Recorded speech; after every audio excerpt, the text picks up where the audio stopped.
Arrikulunkatik Urkiagara oinez joango gara, Kintoko oihana ezagutuko dugu, Eugi Esnazu Urepel eta banka bisitatuko ditugu.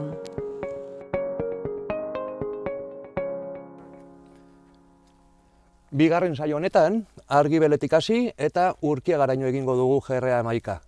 Baina bidean ere, Buztamorron ikusiko dugu nola GR12arekin, Euskal Herriko ibilbidearekin gurutzetuko garen. Baina gure ibilbidea GR11 segituta Urkiagaraino izango da.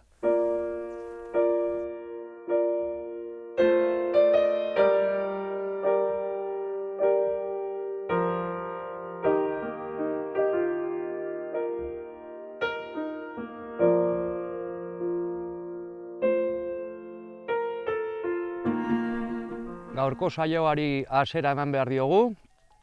Argibel lepoa Urkiagako mendatearekin lotuko ditugu GR11aren bitartez. Gaurko etapa ez da gogorra, 200-250 bat metroko desnibel positibo izango dugu, bere igoera eta jetxierekin, baina ez da zaila izango. Horrela, 5 kilometrotan Urkiagako mendatean egongo gara. Atzean Adi mendia dugu eta denbora guztien gure lagun izango dugu ibilbidean zehar.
Bidean aurrera segitzen dugu, mugarriak ikusten alditugu, hor behitien Urepel, Esnazu, herriak izango ditugu, eta gure bideak Adik markatzen daku.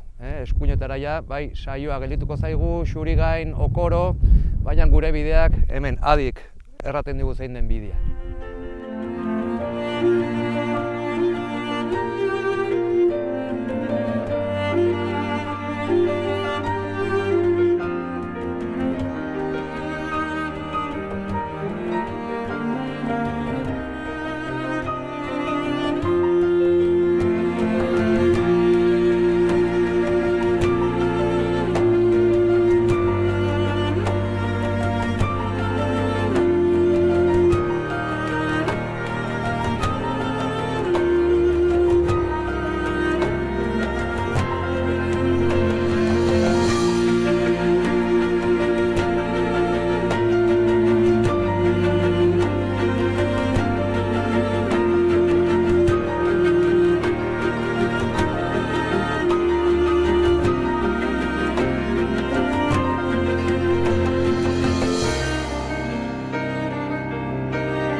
Kaixo, Kintoko oihanaren bihotzean gaude, Adi mendiaren magalean.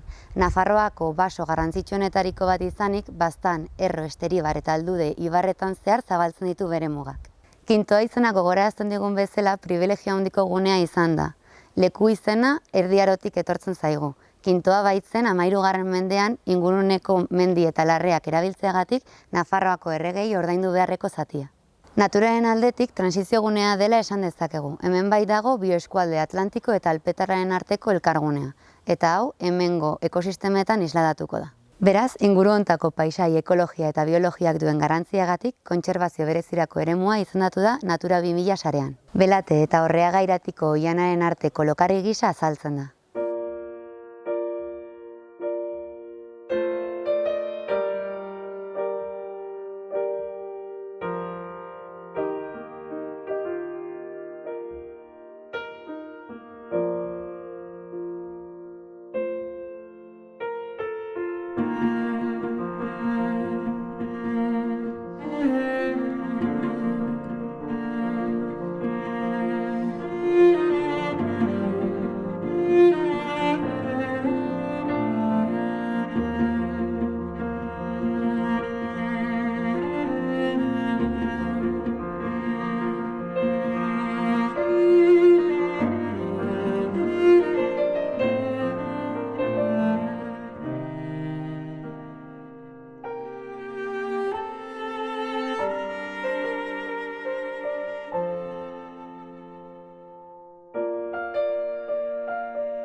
Kontserbazio bereziko eremuaren 60% pagadiak dira, baina badira ere larre ugari eta txilardiak. Gainera, garaiera altuko zonaldeetan hezetasun eta zoikaztegi gutxi batzuk aurkitu dira. Beraz, oihana da nagusi eta pagoak zuhaitziko ohikoenak, baina kopuru txikiagoetan gaztainondoak, haritzak eta koniferak aurkitu daitezke han eta hemen. Kantauriko pagadi azidofiloen azalera handiak dibertsitate homogeneoko habitat zabala osatzen du, eta elikagai iturri oparoa eskaintzen die basoko animaliei. Baldintza hon hauetan aniztasuna topatuko dugu basoko animalien artean, baina hauen kopurua uste baino estuagoa izango da kasu batzuetan.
Gaurko saioan, Eugi, Esteribarreko bailaran dagoen herria, eta gero Kintoa gurutzatu ondoren, Baigorriko bailaran dauden Esnazu, Urepele, Aldudez eta Bankako herriak ezagutuko ditugu.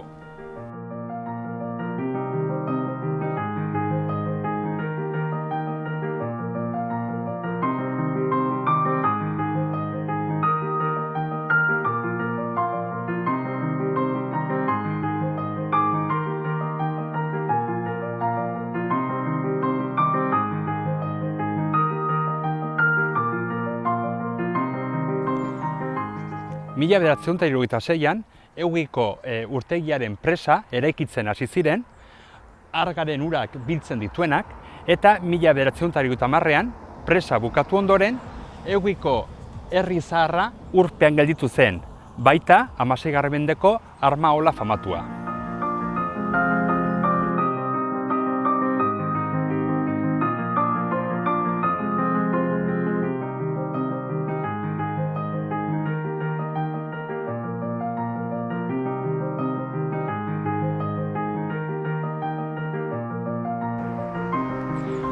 Eugiko urtegiak hemen gordetzen den ura Iruñara eramaten dute. Hemen ondoan, presa eta ondoren, Urtasun herrian, hor dago ur depuradora, eta hemengo urak artetako ur iturriarekin batera Iruña hornitzen dute.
Eugiko erreferentzia gunean gaude, eta hemen Eugiko istorioa azaltzen den erakusketa bat dago, eta batez ere Eugiko ola edo Armaola famatuen istorioa. Eugin, 16. mendean, aurkitzen genuen hemen Armaola famatu bat, berez oraintxe bertan urpean dagoena, eta baita bertze bat 18. mendekoa, Kintoko mendian dagoena.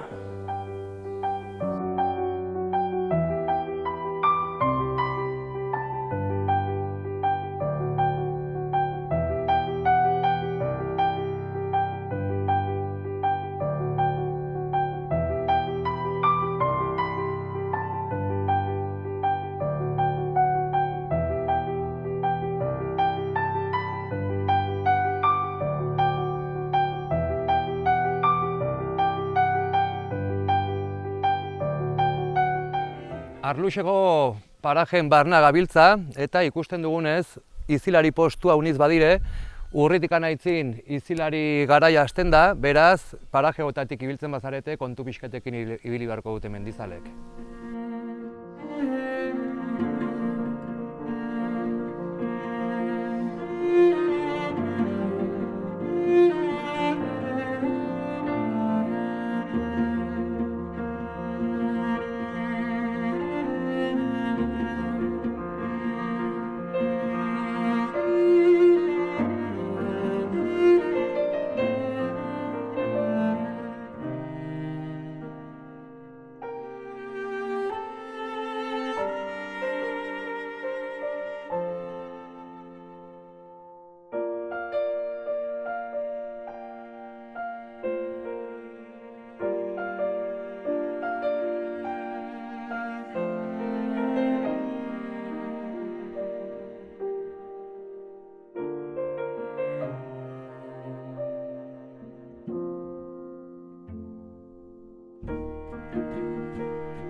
Argibelian utzi dugu, balsa elarran hase bai gurutzatu eta orain Loilurtzeko harriaren ingurutikan Zago aldera jungo gara.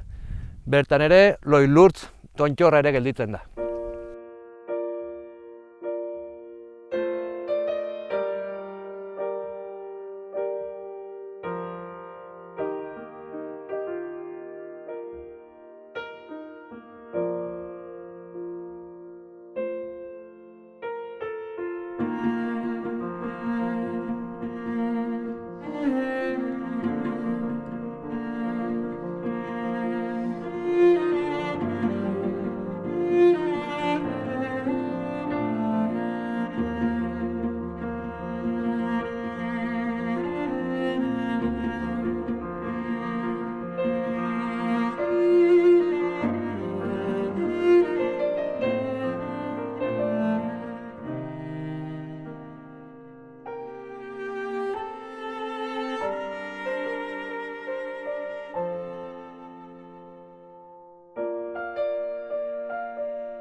Baso animali asko bizi dira eremu zabal honetan. Hoien artean mehatxoan dauden okil gibel nabarra eta okil beltza daude.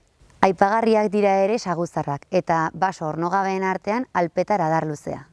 Hala ere, udazkena iristerekin batera, orain eta pagausuek bereganatuko dute ingurukoen atentzio osoa. Orain, arren orroak oianean entzungo dira, eta araldian daudela adiraziko dute soinu bereizgarria honen bitartez.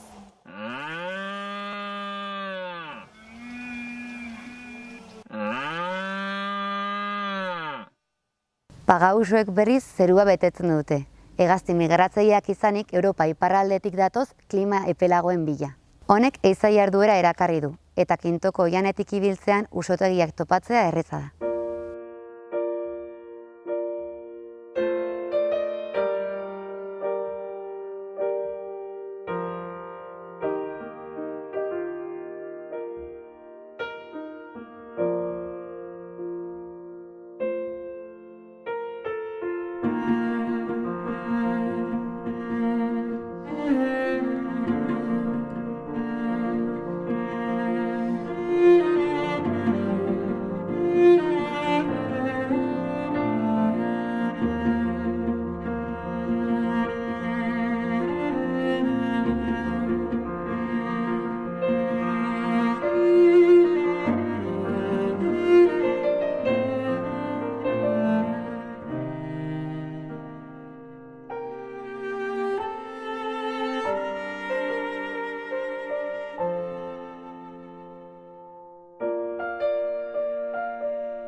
Kintoko oianaren barruan ur freskoko iturburu asko eta ibai ugari sortuko dira.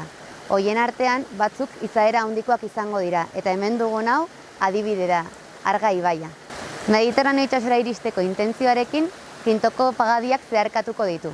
Bidean, Eugiko urtegiarekin topatuko da, eta horrela, Iruñerria hornitzeko balio duen ura pilatuko da.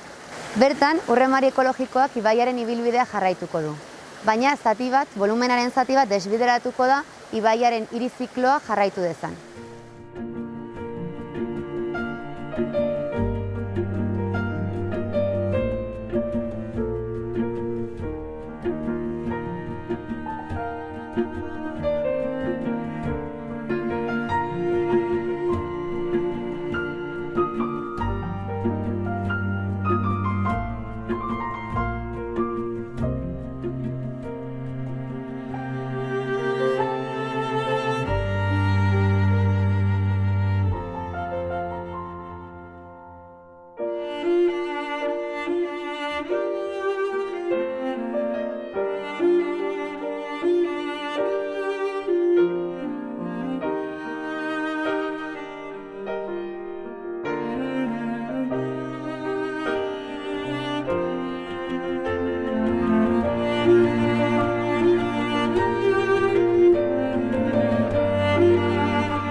Oraintxe bertan Kinton gaude. Kintoa mendia edo Kinto Real. Gaur egun, oian eder bat da, berez babestuta dagoena, baina hemen eraiki zuten 18. mendean armaola berria. Armaola hau, armaola erraldoia da, edo erraldoia zen, zertaz 1793an tropa frantsesak suntsitu zuten. Gaur egun, indusketak egiten ari dira, armaolaren aztarnak garbitu dituzte baita ere, eta bertan kurtitzakegu adibidez labe erraldoi bat, baita ere ikazkinak hemen iketzaginta ondoren ikatza hemen gordetzen zuten eraikin erraldoi batzuetan, eta hainbat aztarnak.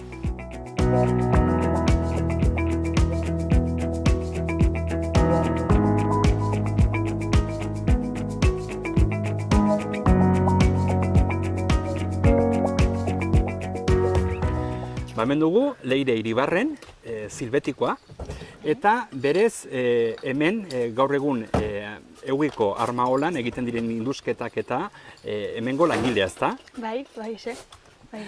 Eta orduan zenbat denbora daramazue hemen indusketak egiten? Hemen hasi ginen uztailan, uztailak bi hasi ginen, eta bakarrik lan egiten dugu uztaila eta abuztua. Gero ja tortzen da denbora txarra eta ja hemen ezin da lanin. Berez, oraintxe bertan nahiko fresko gaude, ezta? Bai, orain ederta, bai. Naiz eta beroa egin, hemen berez, hemen gaude Arga erreka bazterren gaude, eta hemen ikusten ditugu hainbat eraikin, hainbat aztarnak. Zehazki, ze gauzak bat ziren hemen, edo ze eraikinak bat ziren hemen? Hemen baitugu labeak, gero zeuden horretxe bizitzak, eta pixkat hemen tailerrak, ez? Hemen ikusten dituguna. Eta hola, gero iten zuten ikatza eta hola almazenatu. Eta ze arma motak egiten zituzten? Iten zituzten, bomba batzuk iten zituzten, gero piezak eta hola. Bai, ez, batez ere kainoi piezak Bai, eta, hori, ezta? bai. Egon gara baita eugiko interpretazio gunean edo referentzia gunean egon gara, eta hor bai ikusten ziren armadurak eta bar, baina naski hori dena ja eugin bertan egiten ziren. Bai, hori, hemen bakari pieza eta bomba batzuk, baina gehiena piezak, bai. Eta berez, hemen ikusten ditugu baita ere olako arko batzuk eta hau orduan denak ziren nolabait ere hemengo makinariak eta mugitzeko, ezta? Bai, hori, bai, ura erabiltzen zuten makinaria, pues hori, pizteko erabiltzeko, ez? Osea, ez zuten zikitzen, bakarrik erabiltzen zuten makinaria mugitzeko, eta gero atratzen, osea, ura sartzen zen, eta igual atratzen zen. Ba, orduan ez zegoen olako urtegirik eta deus ere baizik eta zen, batez ere olako aspa batzuk eta mugitzeko naski. Ez, bazuten presa txiki bat hor ura mantentzeko, igual ez bazegon, pues hor ayudan eta hola, gero neguen ez, neguen izan bartzen edekik bestenaz. Hemendik tortzen da ura honik. Eta hola, baina bakarrik hori. Ez zuten hola urtegian dirik. Ba, mi esker Leire. Zuei.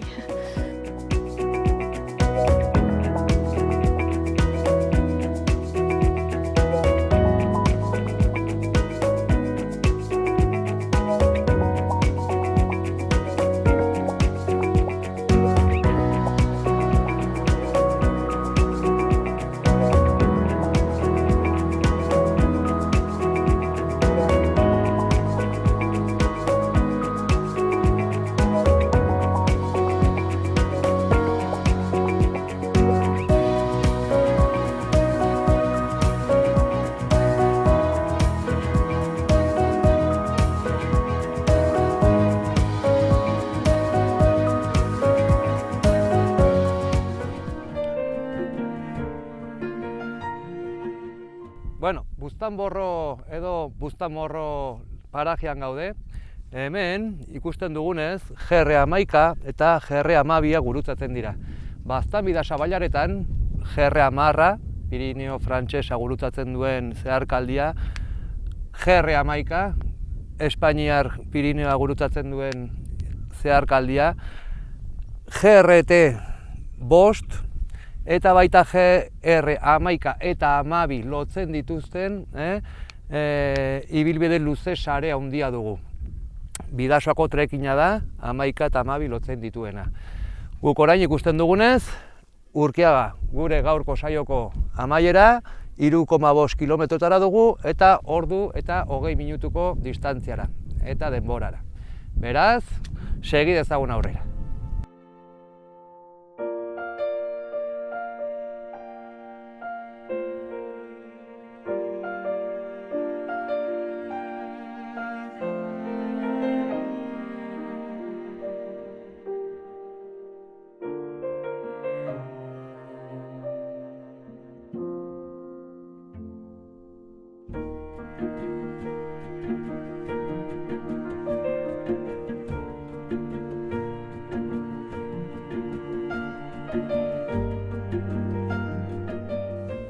Emazabalgo soroan kokatuta gaude, hemendikan Urkiagara GR11 hortikan segitzen du eta hemendikan aitzin ja dena Malda Beiti izango da.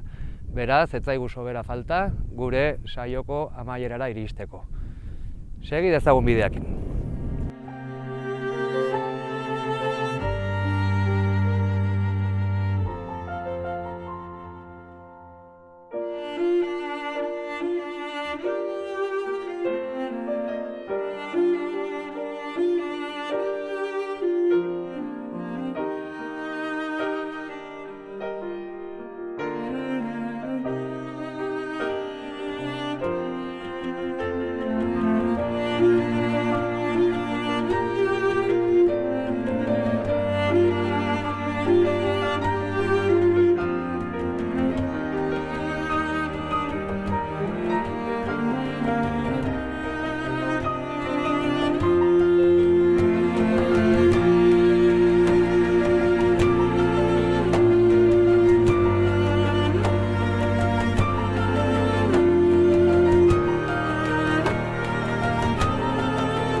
Lortu dugu azkenean Argibel Urkiagako mendateak hilotzea eta honekin saio honi amaiera ematen diogu. Naturbune honen historia mugen inguruko etengabeko gatazken kronika da, eta ondorioz ez da zaila izango aztarna arkeologikoak topatzea. Besteen artean, Eugiko munizio errege fabrika azpimarratu daiteke. Hau 18. mendeko ondare industrial eta metalurgikoaren adierazlea da. Gaur egun, basoarekin bat egiten duten aztarnak ikusten ditugu. Pareten artean zuhaitz eta landareak hazi dira, eta zenbait animaliren bizitokia bilakatu da ere. Gu txoko hauek ezagutzen geldituko gara, hurrengora arte.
Kintoa eta Urkiagako lepoa gurutzatu ditugu eta hementxe daukagu Esnazuko herria.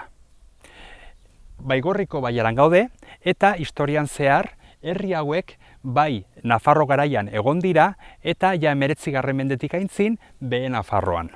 Hala ere, gaur egun oraindik hemengo herriskak harreman handia daukate Nafarro garaiko baiarekin, batez ere Baztango haranarekin. Harreman hau, alde batetik hemengo bertako herri lurrak erabiltzen dituzte, baita iretze landak ere, eta noski orain dela gutxi arte behinpin kontrabandoaren gaiarekin.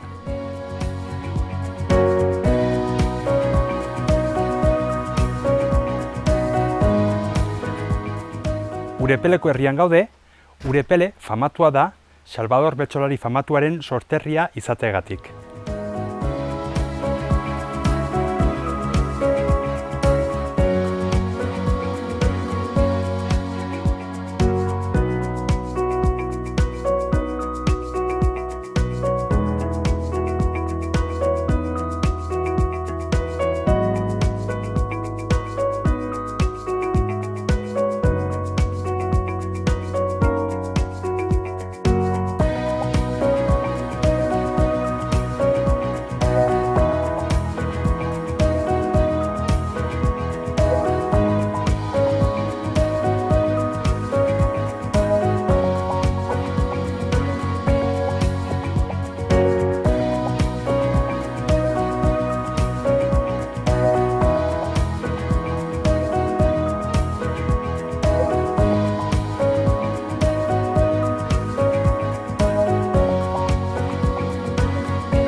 Aldudeko herrian gaude.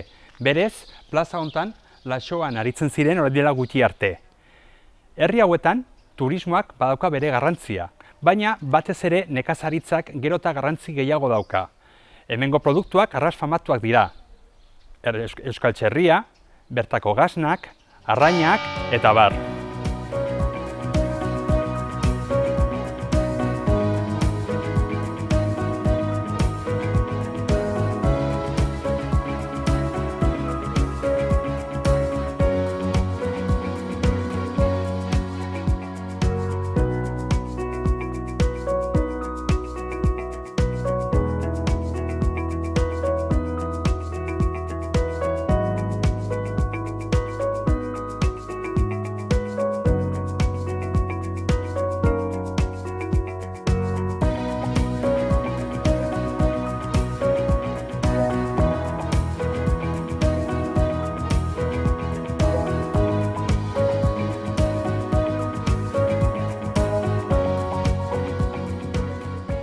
Bankako herrian gaude eta famatuak dira bankan aurkitzen diren 18. mendeko meategiak eta olak. Berez, hemen herrian bertan badago interpretazio gune bat non eta azaltzen da zenolako garrantzia izan zuen hemen meataritzak.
Eta bankan bukatzen dugu gaurko saioa.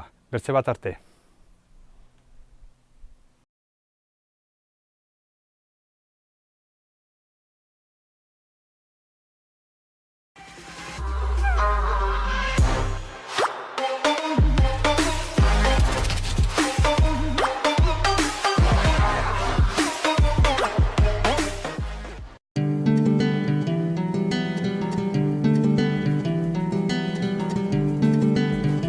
Saio hau Nafarroako Gobernuak diruz lagundu du.